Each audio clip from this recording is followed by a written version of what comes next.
you all doing tonight? Before I begin my speech, I'd just like to ask you all 3 questions. My first question for you all is, have you all heard of Alzheimer's disease? Yeah. Secondly, do you know of anyone who has ever been diagnosed with Alzheimer's disease? And lastly, did you know Alzheimer's disease is a type of dementia? Yeah. All right. My reasons for speaking to you all tonight is to bring attention on the basis of Alzheimer's disease, the different stages of Alzheimer's disease, and the treatment and care for Alzheimer's, as well as to inform you all on the common disease that many elderly people come into contact with as they grow older. I would like to begin by sharing about the basics of Alzheimer's disease. The disease got its name from Dr. Louise Alzheimer's back in 1906. She was dealing with a patient who had memory loss and had unpredictable behavior and showed many of the symptoms that we all have come accustomed to today. Scientists don't fully understand what causes Alzheimer's disease in most people, but they think it is a cause and a combination. They think it is a combination between genetics, lifestyle, and environmental changes. The changes in the brain disrupt critical metabolic processes, which causes disruptions in nerve cells, as well as it causes neurons to die and it causes memory loss. There are 2 abnormal structures that happen inside of the brain. They are called amyloid plaques, which are abnormal clumps in the brain, as well as tie tangles, which are tangled bundles of fiber. And in the video I'm about to show you all, I will go more into depth on the 2 abnormal structures.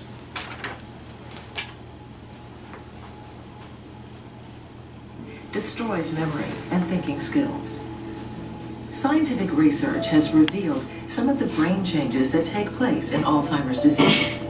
Abnormal structures called beta amyloid plaques and neurofibrillary tangles.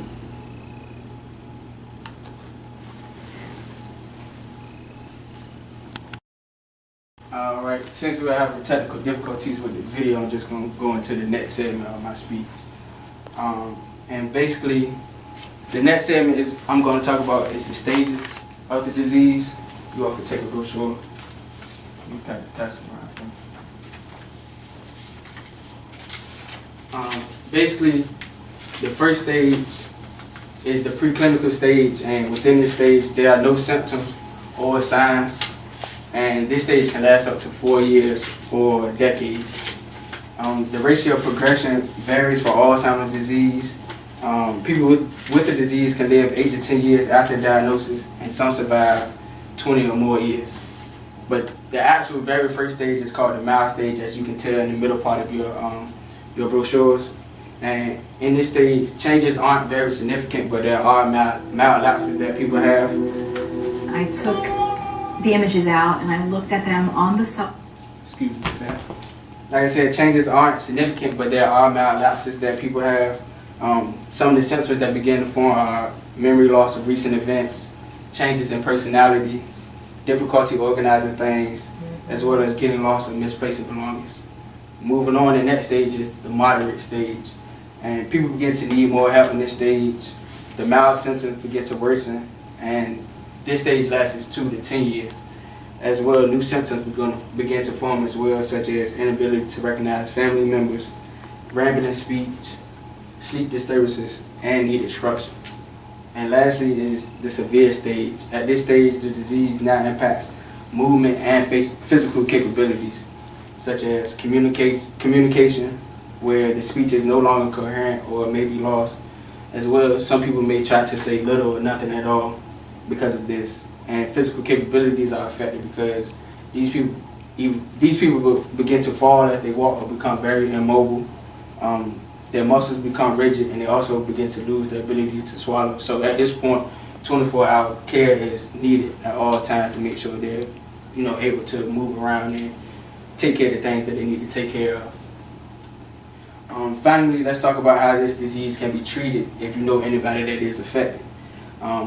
There is no cure, but there are medicines that may improve quality of living and delay some symptoms. Some drugs that can be taken are Aricept and Mamitine. Aricept is an FDA-approved pill, which is approved for all 3 stages. It restores the neurotransmitters in the brain, and this may improve memory, awareness, and ability to function. Mamitine is also a pill that can be taken, and it changes the amount of glutamate inside of the brain. It basically keeps the glutamate at at a regular level to, you know, still be able to, so the brain can still be able to function. Excuse me about that. And it works better when you take memantine and Aricept together. Music is also another cure that can help with Alzheimer's. Basically, what music does is it engages neural networks inside of the brains, which are responsible for motor actions, emotions, and creativity as well. There was a study done at the University of UC Davis back in 2009, and it was done on patients who had Alzheimer's disease, and they played music for these patients.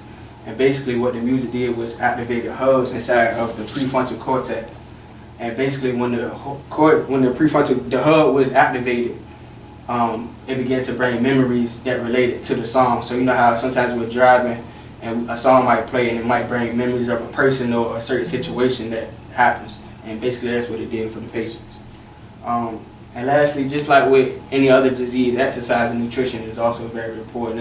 It's important that these people walk or run daily. These people move around daily. It's important that they eat the right foods, drink the right shakes or smoothies, anything healthy. And it's important that they get liquids daily because it improves their mood, it improves their joints, and it also improves their muscles as well. And just bringing my speech to a close, you know, we basically touched on the basics of Alzheimer's disease. We touched on the different stages as well as the treatment and care. And before I close, I just like to leave you all a stat. And basically the stat said 5.2 million Americans have been diagnosed with Alzheimer's disease, and 1 out of every 9 Americans 65 and older have the disease. And my name is Raekwon Johnson. I'm a CST 100, and this is my informative speech.